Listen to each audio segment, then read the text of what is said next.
मान लीजिए आपके पास एक सूटकेस है और उसमें 4 डिजिट वाला लॉक है और स्थिति यह है कि चारों डिजिट अलग अलग नंबर सेट करके आपने उसमें लॉक किया हुआ है और किसी कारणवश आप यह भूल जाते हैं कि आपने उसमें क्या पासवर्ड सेट किया हुआ था।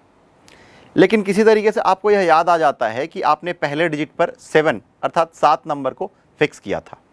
तो अब शेष 3 स्थानों पर आपको अलग अलग नंबरों को रख करके ट्राई करना पड़ेगा और आप बिना विलंब किए उसकी एक सूची बनाएंगे और फिर उन चीज़ों को अटेम्प्ट करते जाएंगे। लेकिन ये सूची बनाने में आपको काफ़ी ज़्यादा समय लगेगा। तो यदि मैं आपको पूछूं कि इन शेष 3 डिजिट से कितने पैटर्न बनाए जा सकते हैं, जबकि हर एक डिजिट पर 0 से लेकर के 9 अंक अर्थात 10 अंक आ सकते हैं, तो आप बिना विलंब किए उसकी सूची बनाएंगे और फिर अंत में गिनकर बताएंगे कि इतनी संख्याएं होंगी। इन सब से बचने के लिए हमारे पास गणित में और कुछ नए सिद्धांत हैं जिसकी सहायता से बिना अनुक्रम को जाने हम उसकी संख्या तक पहुंच सकते हैं।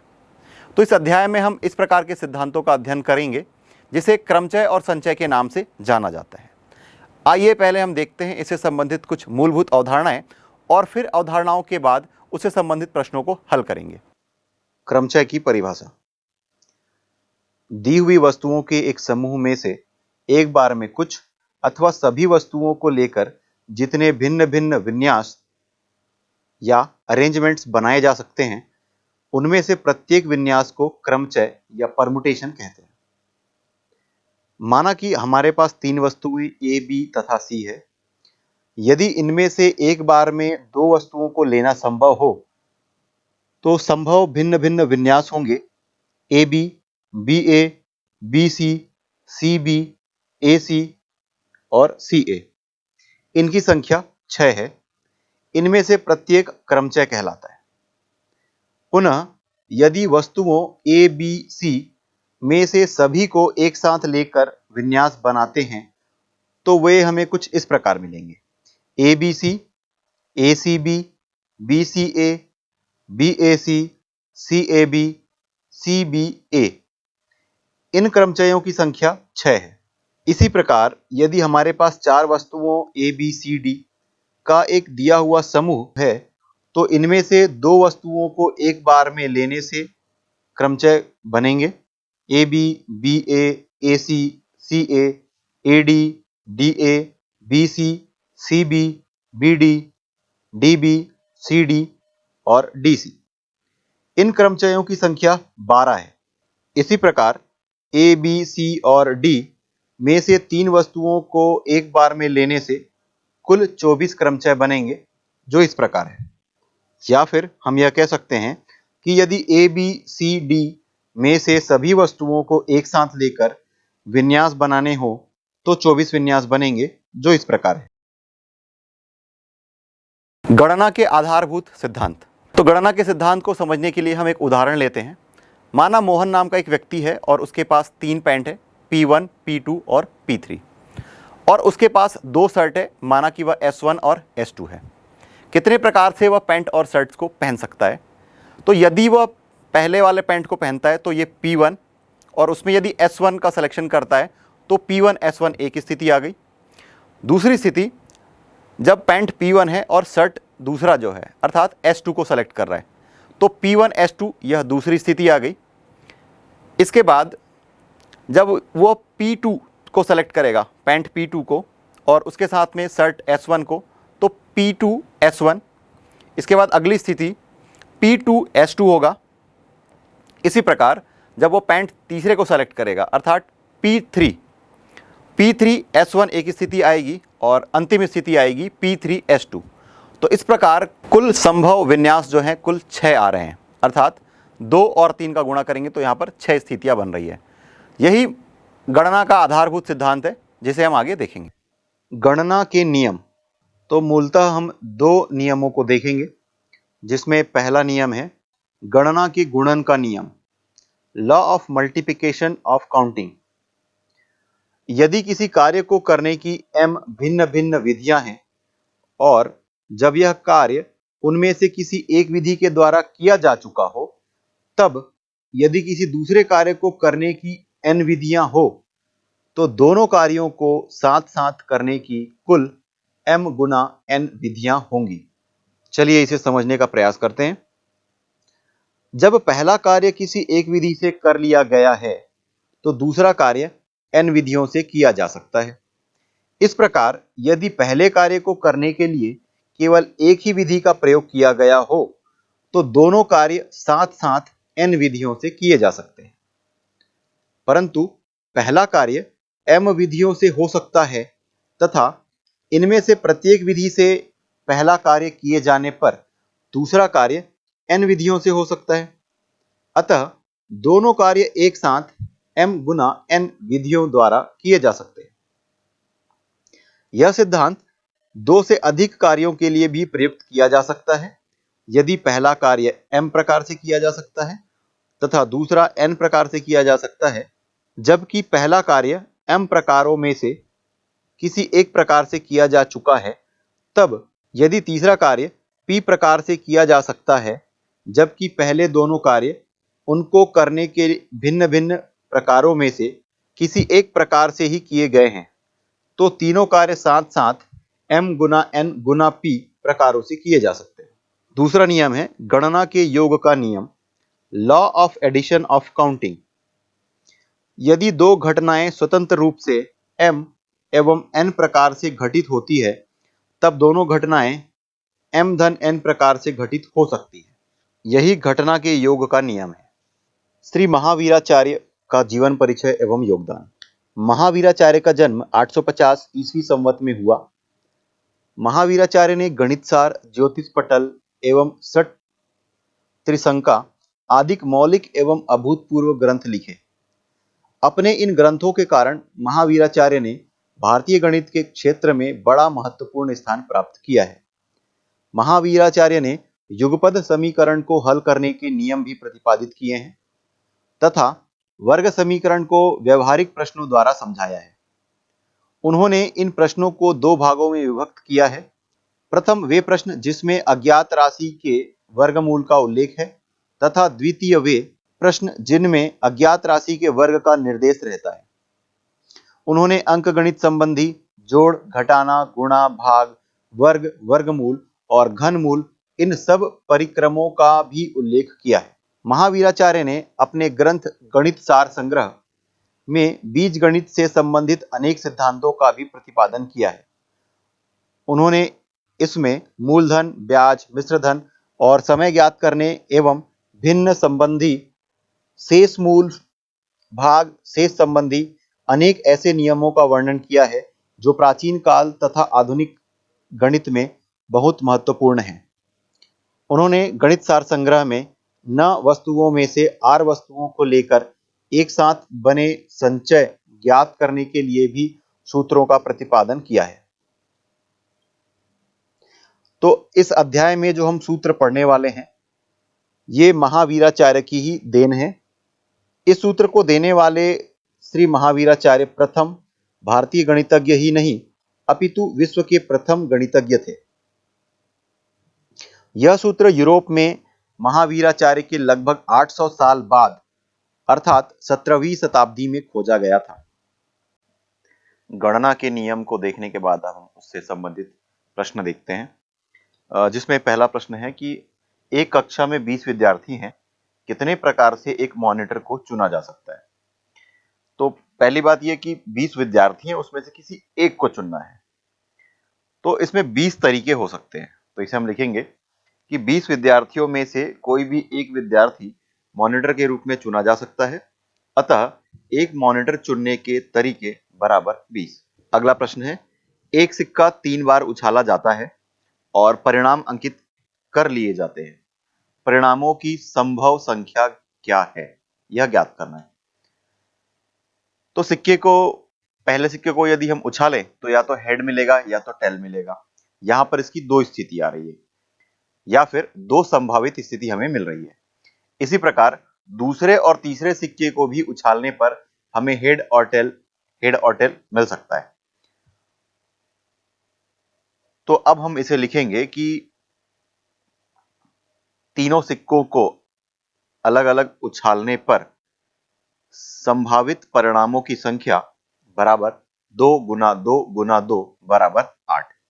अगला प्रश्न है, 0 से 9 तक के अंकों का प्रयोग करके कितने 5 अंकीय टेलीफोन नंबर बनाए जा सकते हैं यदि प्रत्येक नंबर 67 से प्रारंभ होता है, कोई अंक एक बार से अधिक नहीं आता। तो इसे हम लिखेंगे कि दिए गए अंक हैं 0, 1, 2, 3, 4, 5, 6, 7, 8, 9। इस तरीके से कुल अंक 10 है। अब प्रथम दो स्थान जो है वह निश्चित है, जैसा कि कहा गया कि 67, 6 और 7 ये पहले दो संख्याएं, पहले दो स्थान 6 और 7 से फिक्स कर दी गई है। इसके बाद में हमारे पास 3 खाली स्थान है, तो तीसरे स्थान को भरने के तरीके की जो संख्या होगी वह 8 होगी, क्योंकि कुल संख्या हमारे पास 10 है और उसमें से 2 को लिया जा चुका है। तो इस प्रकार 8 खाली स्थान, इस प्रकार तीसरे स्थान को भरने के तरीके की संख्या जो होगी वह 8 होगी। अब चौथे स्थान को भरने की तरीके की संख्या 8 में हम एक कम कर देंगे, क्योंकि एक स्थान उस 8 तरीकों में से एक से भरा जा चुका है, तो चौथे स्थान को भरने की तरीकों की संख्या 7 होगी। इसी प्रकार पांचवें स्थान को भरने के तरीकों की जो संख्या होगी वह 6 होगी।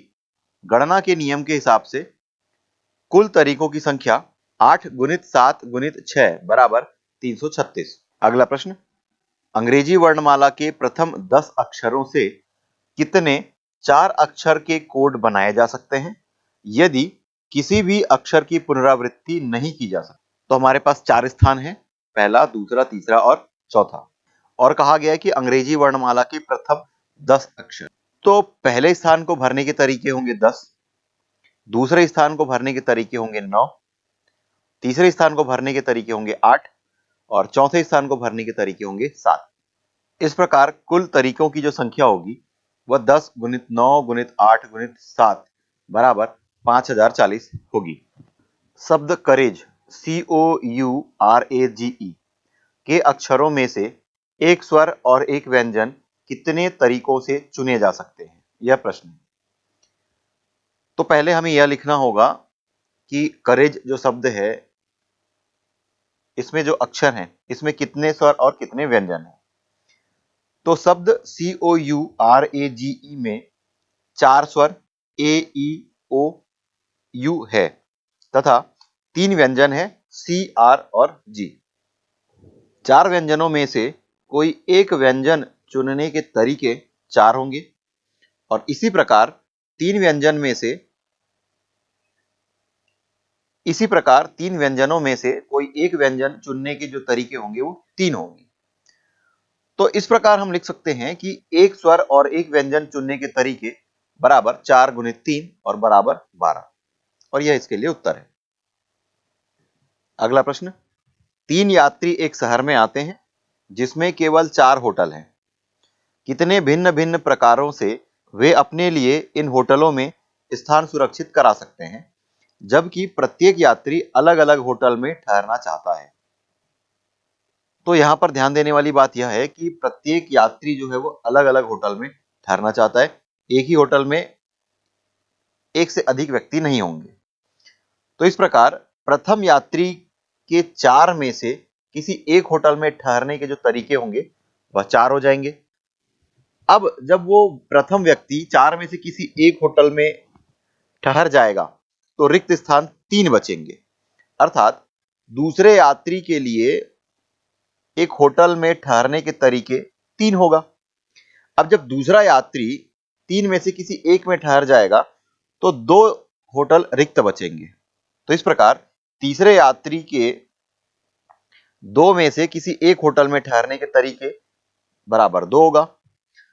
अतः 3 यात्रियों के अलग अलग होटलों में ठहरने के तरीके बराबर 4 गुणित 3 गुणित 2 बराबर 24। क्रम गुणित n का अर्थ, मीनिंग ऑफ फैक्टोरियल n। प्रथम n प्राकृत संख्याओं का सतत गुणनफल क्रम गुणित या फैक्टोरियल n कहलाता है। इसे फैक्टोरियल n या इस चिन्ह से प्रदर्शित करते हैं। इस प्रकार फैक्टोरियल n बराबर 1 गुना 2 गुना 3 ये अप टू n है, या फिर factorial n equal to n into n minus one into n minus two into n minus three up to 3, 2 and 1।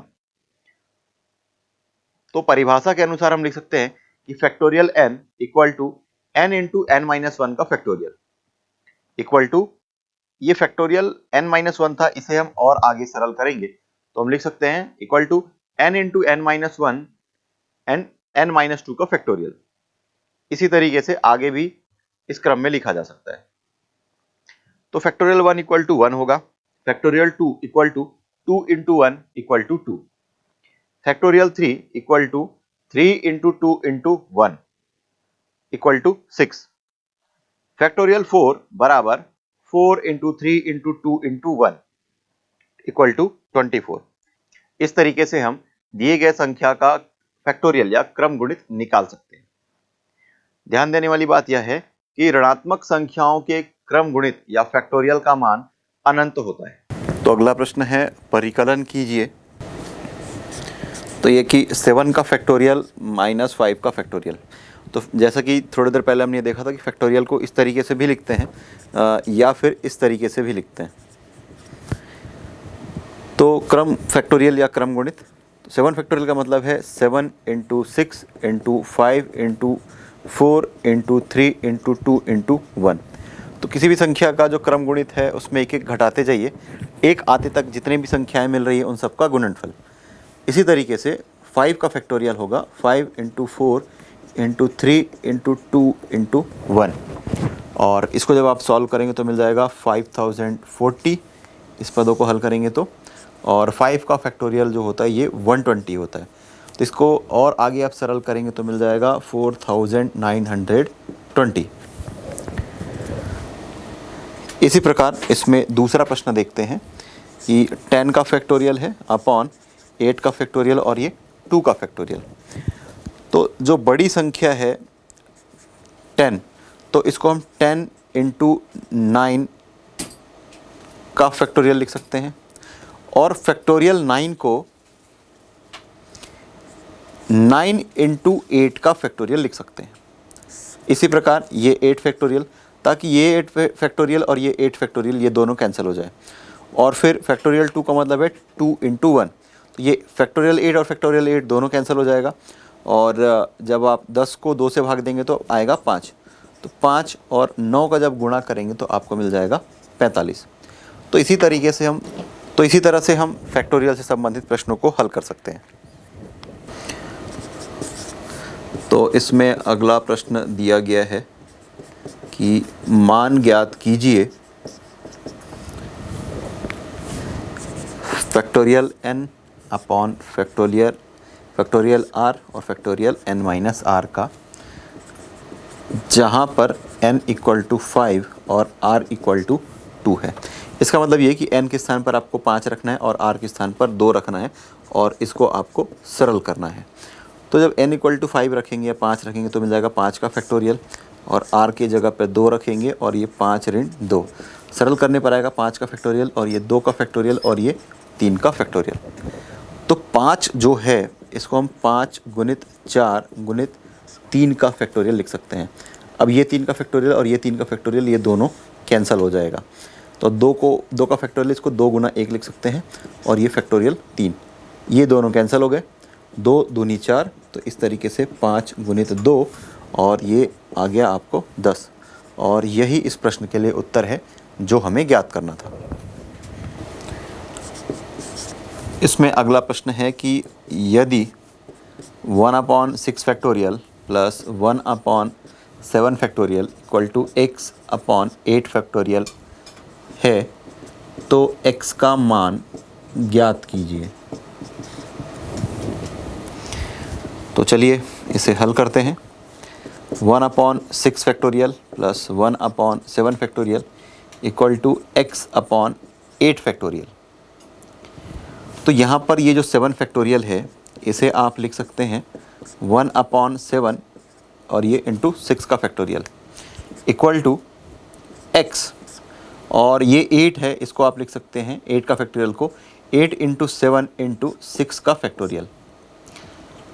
अब दोनों पक्षों पर, ये यहाँ पर ये 6 का फैक्टोरियल है, तो दोनों पक्षों पर 1/6 का फैक्टोरियल ये कॉमन आ सकता है।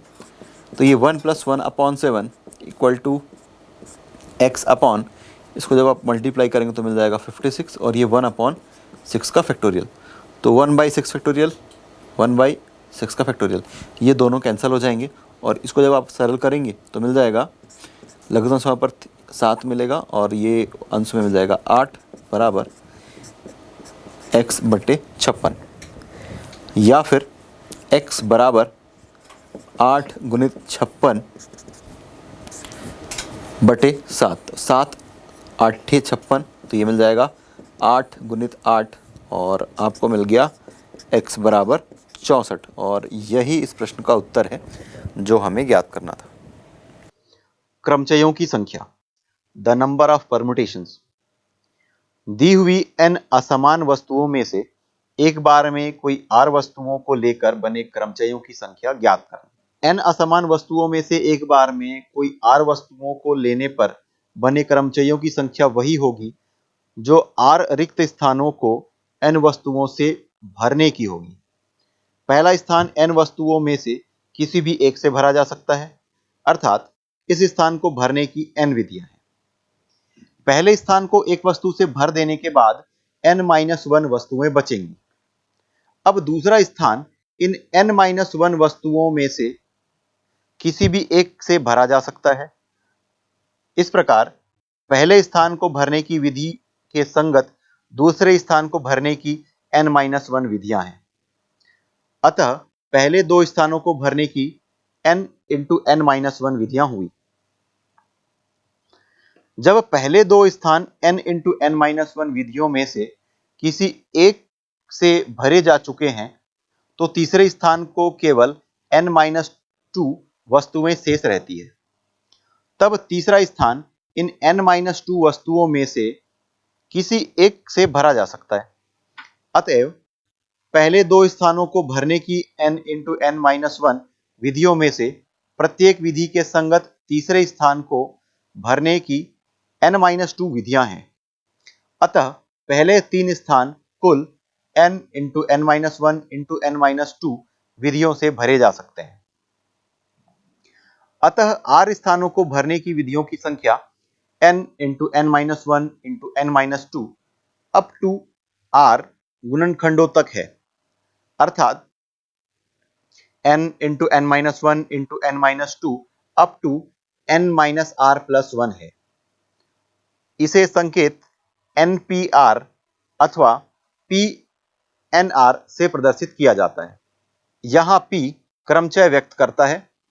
इस प्रकार pnr या फिर npr equal to n × n-1 × n-2 up to n-r+1। इसमें विशेष बात यह है कि npr में n तथा r दोनों धन पूर्णांक संख्याएं हैं तथा r ≤ n है। अब इस सूत्र का उपयोग करके हम कुछ उप प्रमेय बना सकते हैं, जिसमें कथन कुछ इस प्रकार होगा। दी हुई वस्तुओं में से सभी को एक साथ लेकर बने क्रमचयों की संख्या npn है। तो परिभाषा से हम यह लिख सकते हैं कि npn equal to n × n-1 × n-2 × n-3, ये अप टू जाएगा n-n+1। जब आगे सॉल्व करेंगे तो ये n और n कैंसिल हो जाएगा, यहाँ पर आएगा 1, फिर 2, फिर 3। तो इस तरीके से इसको सरल करने पर आपको मिलेगा npn equal to n × n-1 × n-2 × n-3, और ये 3 × 2 × 1, और यही फैक्टोरियल n है। तो हम लिख रहे हैं कि npn equal to factorial n। ये पहला उपप्रमेय। अब इसमें हम दूसरा उपप्रमेय देखते हैं। तो npr, इसको इस तरीके से भी लिख सकते हैं और इस तरीके से भी लिख सकते हैं। ये होता है फैक्टोरियल n अपॉन n-r का फैक्टोरियल। तो चलिए इसको सिद्ध करते हैं। npr ये होता है n × n-1 × n-2, और ये अप टू होगा n माइनस आर प्लस 1। तो इसको आगे सरल करके हम इस तरीके से लिख सकते हैं n माइनस आर माइनस 1 और ये अप टू आएगा 3 इंटू 2 इंटू 1। एक निश्चित संख्या का गुणा और भाग दोनों करके बैलेंस बनाया जा सकता है।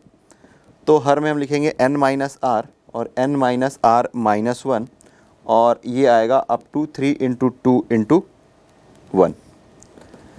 थोड़ी देर पहले हमने इस प्रकार हल किया था और ये होता है फैक्टोरियल n और हर में अगर देखा जाए तो ये n माइनस आर से शुरू हो रहा है और अप टू 1 जा रहा है, तो ये फैक्टोरियल है n माइनस आर का और यही होता है NPR। तो NPR equal to factorial n upon n minus R का फैक्टोरियल। तो इसमें जो तीसरा उपप्रमेय है ये है कि 0 का जो फैक्टोरियल होता है ये 1 होता है, ये हम सिद्ध करेंगे। तो थोड़ी देर पहले हम लोगों ने ये सूत्र देखा कि NPR equal to factorial n upon n minus R का फैक्टोरियल होता है। इसके दोनों पक्षों पर यदि आप r इक्वल टू n रख दें तो ये जो सूत्र है ये NPN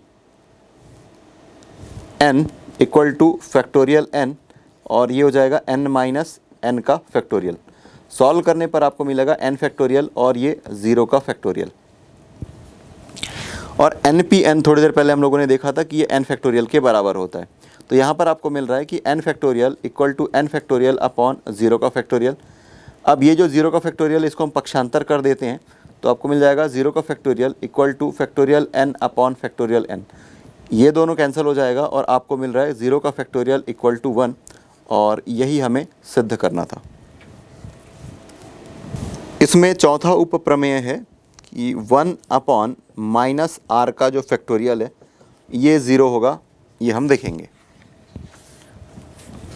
तो हम लोगों ने जो सूत्र देखा है कि NPR equal to factorial n upon factorial of n minus R के दोनों पक्षों पर